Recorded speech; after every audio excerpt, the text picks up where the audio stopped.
Pancasila, eee, Pancasila itu dasar negara Indonesia dan sebagai ideologi negara juga, yang sebenarnya cukup unik, kayak cuma Indonesia aja yang pakai Pancasila sebagai dasar negara mereka gitu. Negara-negara lain nggak ada Pancasila. Hmm, Pancasila itu dari apa yang saya tahu, itu dasar negara yang menjadi sumber ideologi dan juga sumber hukum di Indonesia. Menurut saya tuh Pancasila maknanya luas, cuman sepengetahuan saya tuh eh, selain sebagai dasar negara nih juga sebagai falsafah negara di mana kita sebagai rakyatnya juga pasti hidup juga berlandaskan sama Pancasila dong, nggak bisa melenceng dari situ. Jadi Pancasila nih maknanya menurut saya juga sakral lah buat kita sebagai warga Indonesia. Salah satu bukan salah satu sih pilar ideologis negara Indonesia yang kalau misalnya dari bahasanya sendiri kalau Panca itu 5, sila itu asas satu prinsip. Menurut saya, Pancasila itu sebagai ideologi untuk kehidupan sehari-hari dan sebagai kebijakan untuk berdirinya sebuah negara.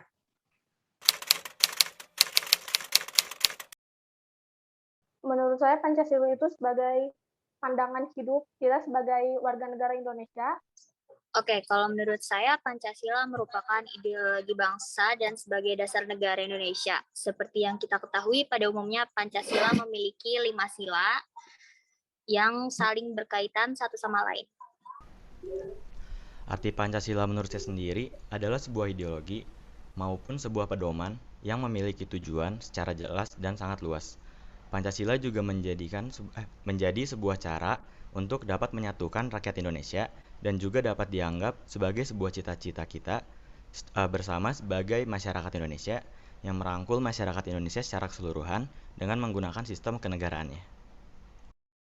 Ya, kalau dari aku Pancasila itu kan dasar negara ya. Nah, jadi dia itu sebagai warga Indonesia itu sebagai pedoman ini untuk hidup berbangsa dan bernegara, mulai dari yang pertama ketuhanan yang Maha Esa. Jadi kita itu sebagai warga Indonesia itu ibaratnya wajib punya Tuhan gitu. Kita wajib beragama. Jadi kalau menurut saya, kalau misalnya ada yang ateis atau tidak percaya pada suatu kepercayaan itu salah, karena kita tinggalnya di Indonesia, jadi dasar negara kita itu Pancasila. Jadi harus mengikuti kaidah-kaidah yang ada di Indonesia. Terus kemanusiaan yang adil dan beradab, terus persatuan Indonesia, di mana kita harus bisa saling bersatu. Terus yang keempat itu kerakyatan yang dipimpin oleh hikmat, kebijaksanaan dalam permusyawaratan perwakilan. Nah, jadi kita sebagai warga Indonesia itu harus istilahnya apa ya? Untuk mencapai sesuatu harus bermusyawarah. Jadi untuk mencapai sesuatu itu harus dengan secara mufakat gitu ya.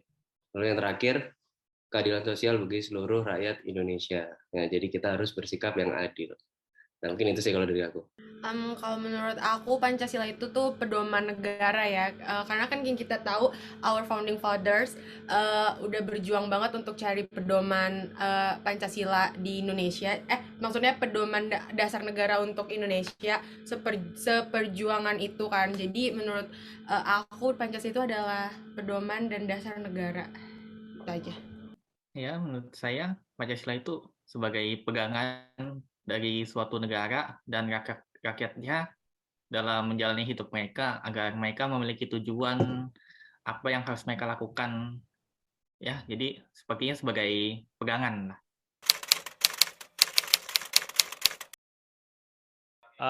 Dari aku belum semuanya, tapi ada yang sudah. Menurut saya sudah, tetapi ada yang belum. Jadi ada beberapa hal yang perlu saya perbaiki. Ya, kalau dari aku ini ya, karena kita sebagai manusia, istilahnya juga kita kadang tempatnya salah, jadi nggak menutup kemungkinan kita itu bisa menerapkan 5 dari kelima sila tersebut. Ya, jadi aku sendiri dan mungkin buat kita semuanya itu kalau bisa berusaha hidup sesuai dengan apa yang ada di dalam Pancasila. Ya, seperti itu sih. Masa udah kayak ngejalanin dari 5 sila itu sih. Tapi ya kadang-kadang kan namanya juga manusia kan tempatnya salah ya. Jujur masih kurang sih buat nerapin Apalagi itu istilah pertama, sholat masih mut-mutan, ya masih belum lah ya. Dari sila 1 sampai 5 bisa dibilang sudah dijalankan, tapi belum bisa dibilang kalau udah sempurna berjalan dengan baik. Karena saya sendiri juga masih mahasiswa, jadi masih terus belajar. Ketuhanan yang Maha Esa. Ketuhanan yang Maha Esa. Yang kedua, kemanusiaan yang adil dan beradab. Kemanusiaan yang adil dan beradab. 3, persatuan Indonesia. 4, kerakyatan yang dipimpin oleh hikmah kebijaksanaan dalam permusyawaratan perwakilan. Yang keempat, kerakyatan yang dipimpin oleh hikmat kebijaksanaan dalam permusyawaratan perwakilan. Dan yang kelima itu keadilan sosial bagi seluruh rakyat Indonesia. Keadilan sosial bagi seluruh rakyat Indonesia. Musyawarah ya? Penting banget, terutama dalam mengambil keputusan, karena sesuai dengan apa yang Indonesia bilang, maksudnya kayak demokrasi, terus jadi semua itu berhak untuk menyampaikan pendapatnya. Kalau menurut saya pribadi, musyawarah itu penting ya, karena setiap orang itu memiliki hak untuk berpendapat. Jadi setiap pendapat orang perlu didengarkan, meskipun nanti keputusannya atau mufakatnya itu tidak sesuai, yang pasti setiap orang harus hak dalam berpendapatnya itu harus diterima oleh setiap orang gitu. Kalau saya sih tergantung juga ya. Kalau tergantung tingkat urgensinya. Kalau misalnya waktunya cukup buat bermusyawarah, ya dilaksanakan aja lebih baik. Biar semua aspirasinya dapat gitu kan. Cuma kalau batas atau jangka waktunya itu pendek, mau nggak mau kan beda lagi nanti metodenya. Jadi ya tergantung situasi dan kondisi. Kalau menurut aku, musyawarah itu penting ya, karena kita kan hidup di Indonesia dan kita tahu Indonesia itu adalah negara yang menganut sistem demokrasi. Jadi emang segala sesuatu itu emang lebih baik untuk dimusyawarahin dulu, biar juga itu mencapai keputusan bersama. Jadi apapun nanti yang jadi keputusannya itu emang udah disepakati oleh bersama. Jadi nggak cuma tergantung oleh keinginan satu pihak, tetapi emang mainkan semua pihak itu menuntut keputusan dan keinginan yang sama. Gitu sih menurut aku. Aku setuju banget sama yang dibilang sama Feby, dan kayak yang kita tahu ya, setiap pribadi itu punya opini masing-masing kan. Jadi kalau misalnya kita di dalam satu forum atau satu diskusi, kita pasti punya opini masing-masing, dan dari opini tersebut tuh kita nggak bisa ego kayak ini jawaban gue yang paling benar, enggak, tapi kita tetap mencari mana jawaban yang emang paling banyak memiliki suara. Jadi semua tuh adil, semua berhak, seperti yang kita tahu setiap manusia itu punya hak untuk bersuara. Jadi itu. Jadi semua orang harus jadi itu sangat penting sih untuk kita. 1 Juni nggak sih? 1 Juni? Seingat saya antara 1 Juni apa 2 Juni gitu. Saya agak lupa. Hari Pancasila itu 1 Juni. 1 Oktober. 1 Juli bukan? 1 Oktober ya, kalau nggak salah. Kesaktian 1 Oktober, hari lahir Pancasila 1 Juni. Cara menerapkannya ya, kalau aku beribadah, kalau kan agama Islam jadi beribadah, sholat 5 waktu sehari, terus saling menghargai sesama manusia beragama, terus bangga juga menjadi Indonesia, terus aja nggak memaksakan kehendak orang lain, dan juga menjaga keseimbangan antara hak dan kewajiban sih. Itu sih paling. Ya kalau dari yang sila pertama tadi, seperti yang udah aku jelasin di awal, dia kan ketuhanan yang Maha Esa. Jadi kita sebagai masyarakat Indonesia itu harus beragama, punya keyakinan, punya Tuhan yang sesuai apa yang diyakininya. Terus yang kedua, apa? Kemanusiaan yang adil dan beradab. Nah, kita itu sebagai manusia itu harus ya adil dalam bersikap, dalam mengambil keputusan, ya dalam hal apapun itu ya. Terus yang ketiga, persatuan Indonesia. Jadi kita sebagai masyarakat Indonesia itu harus saling bersatu. Misalnya dari orang timur, dari yang barat, itu harus saling bersatu gitu loh. Jangan misalnya ada rasis atau saling membanggakan sukunya sendiri. Misalnya kita itu kan kita disatukan sama bahasa Indonesia, terus juga di tanah air yang sama. Jadi istilahnya kita itu harus bareng-bareng terus gitu. Terus yang sila keempat itu tadi bermusyawarah. Jadi kalau dalam apa ya, menentukan sesuatu atau dalam rapat misalnya diskusi, ya itu kita harus saling bermusyawarah dan saling menghargai pendapat orang lain sih. Terus yang terakhir, keadilan sosial bagi seluruh rakyat Indonesia. Nah, itu berarti. Jadi kita harus bersikap adil.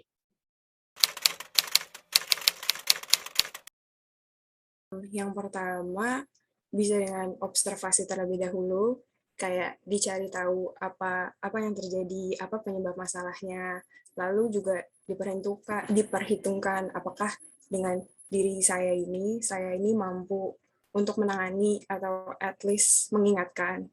Intinya tidak bisa hanya diam, tapi juga nggak bisa ceroboh. Kalau buat saya sih, kalau ketidakadilan ya saya langsung kasih tahu lah ya ke orangnya langsung, nggak adil lah gimana, terus jelasin begini, salahnya gimana, terus kasih masukan juga kira-kira yang benar gimana. Jadi nggak asal kayak bilang, oh nggak adil lu gini. Nah kan kalau kayak gitu kesannya kayak nggak jelas, nggak ada konteks jelasnya. Berarti harus paham permasalahannya dulu inti. Iya harus paham biar kitanya juga bisa kasih solusi, nggak sekedar bersuara nggak jelas. Kalau aku pribadi, kalau ada suatu hal yang nggak adil di sekitar aku, mungkin aku berusaha buat speak up atau ngebelas orang atau korban yang jadi korban yang nggak adil itu aku bantu. Tapi kalau aku merasa aku nggak dapet keadilan di suatu keadaan, pasti aku berusaha buat speak up biar aku dapat keadilan karena itu emang hak aku. Kalau Trisna sendiri? Kalau orang lain yang nggak dapat keadilan, bantu mereka bantu apapun untuk mendapatkan keadilan mereka secara maksimal. Kalau aku sendiri, ya aku bakal mencari keadilan itu. Kalau misalnya ada ketidakadilan di sekitar kita ya, yang pasti kita harus research dulu ya, maksudnya ini ketidakadilan konteksnya ini karena apa? Karena kan kita nggak mungkin ngejudge orang kayak, oh lu nggak adil nih kayak gini. Pasti kan kita harus tahu dulu masalah dari ketidakadilan ini tuh apa. Nah setelah kita udah tahu, kita bisa mungkin jangan jadi pihak yang berpihak gitu. Kalau mau tuh kita netral aja. Jadi di pihak A kita ngerti dari sudut pandang mereka, dan di pihak B kita ngerti dari sudut pandang mereka. Jadi sebisa mungkin kalau aku pribadi aku nggak akan memihak satu pihak sih. Jadi kayak adil aja gitu, netral, tapi mendengar dari kedua sisi pihak gitu. Kalau aku sendiri, kita cari dulu konsep adilnya itu apa di sini. Maksudnya apa sih yang bikin itu nggak adil tuh apa? Misalnya kan biasanya kalau kayak gitu berat sebelah di A sama si B di B. Benar kata yang tadi Feby bilang, jangan memihak, tapi kita bisa harus melihat dari dua sisi. Sebenarnya mana sih? Jadi kita tetap di pihak tengah, dan istilahnya kalau misalnya ada sesuatu yang beresiko tinggi di situ, mungkin kita bisa bersuara karena yang kayak yang dari awal ya, kita tuh memiliki hak gitu kan. Tapi kembali lagi ke awal, kita nggak boleh memihak antara A atau B. Jadi kita harus netral, dan mungkin jika kita emang memiliki kemampuan untuk menetralisir keadaan di situ, ya kenapa enggak gitu. Oke, kalau ngomongin soal adil, kalau dari aku sendiri misalnya, karena sekarang aku udah masuk ke dalam lingkungan kerja ya, contohnya ya, misalnya kita masuk nih sebagai anak magang, kan kita tugasnya anak magang itu istilahnya kan cuma membantu dan belajar apa yang terjadi di dunia kerja sebenarnya. Nah kalau misalnya kita itu diberi beban tugas yang terlalu berat, atau misalnya di awal itu sudah ya nanti paid internship gitu, misalnya dibayar gitu ya, istilahnya bukan uang gaji sih, tapi uang saku atau uang apa gitu. Nah dari kasus-kasus yang ada itu biasanya yang ngomongnya paid internship, tapi ternyata bayarannya itu ditunda-tunda bahkan sampai gagal gitu, sampai proses magangnya selesai itu kadang belum dibayar juga. Nah itu kan kalau menurutku nggak adil dan jahat ya. Jadi istilahnya cuma memanfaatkan anak-anak kuliah atau anak-anak yang baru fresh graduate. Nah, kalau misalnya untuk yang ke orang lain, ya selama itu adil, istilahnya orang lain itu dia itu benar dan tidak salah, ya tidak melanggar hukum, ya saya berusaha membantu gitu, berusaha mencari keadilan juga.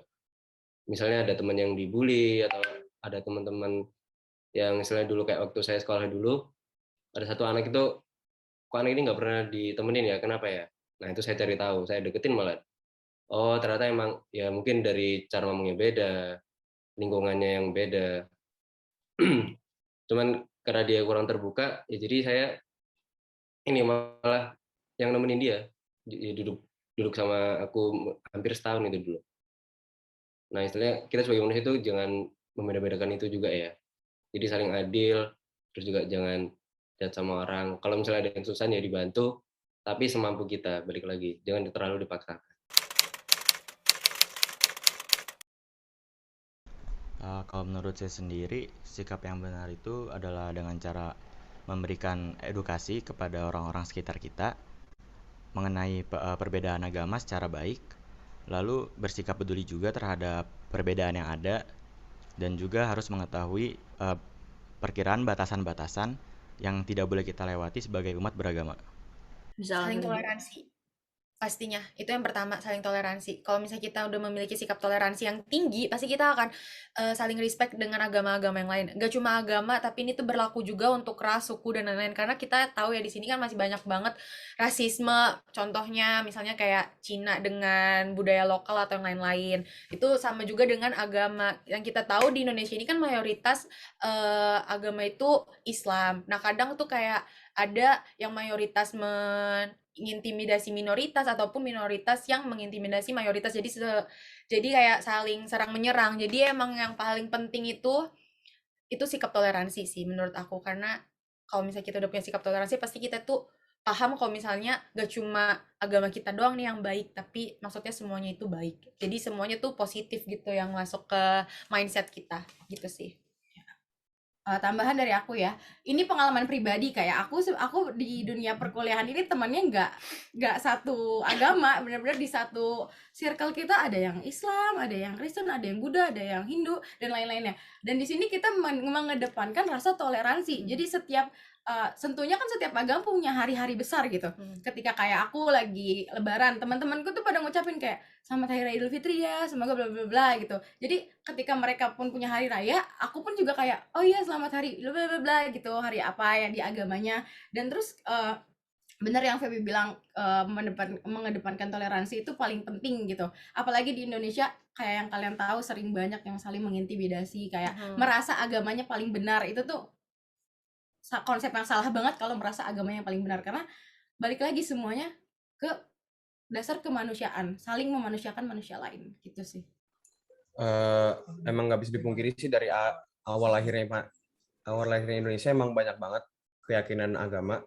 Mungkin kalau dari saya bentuk kerukunan mungkin emang menghargai apapun cara mereka, asalkan tidak saling tumpang tindih ataupun mengganggu agama dan keyakinan yang lain. Jadi saya akan terus menjaganya. Oke, kalau kerukunan itu kan ya intinya ya toleransi, yang jangan ngejelekin agama lain. Ya agamaku, agamamu. Dalam umat beragama ya. Nah, kayak kita di Indonesia ini kan ada 6 agama ya, dan berbagai macam suku. Dan di dalam satu agama pun kadang-kadang juga ini banyak banyak pendapat gitu. Maksudnya banyak yang diyakini itu, misalnya kayak dalam Islam ada yang NU, ada Muhammadiyah atau aliran apa gitu. Nah, kita itu sebagai bangsa Indonesia ya harus saling menghargai gitu loh. Selama mereka bukan melakukan hal yang kriminal atau istilah yang saling menjatuhkan, kayak misalnya kan banyak kasus teroris dan lain-lain itu cenderungnya ngarahnya ke Islam atau yang lain gitu kan. Nah itu kalau menurut saya itu salah banget ya. Itu yang salah itu bukan agamanya, bukan kepercayaannya, tapi oknumnya. Jadi istilahnya kita sebagai warga Indonesia itu harus saling gotong royong. Karena kenapa? Karena kita istilahnya kita merdeka ini bukan karena dari masyarakat Islam sendiri, bukan masyarakat Kristen sendiri atau masyarakat yang lain. Nah, kita tuh dulu berjuang bareng-bareng, istilahnya kita juga harus menjaganya bareng-bareng. Jangan sampai bangsa ini runtuh lagi atau dijajah terus diambil sama bangsa lain. Nah, mungkin itu sih.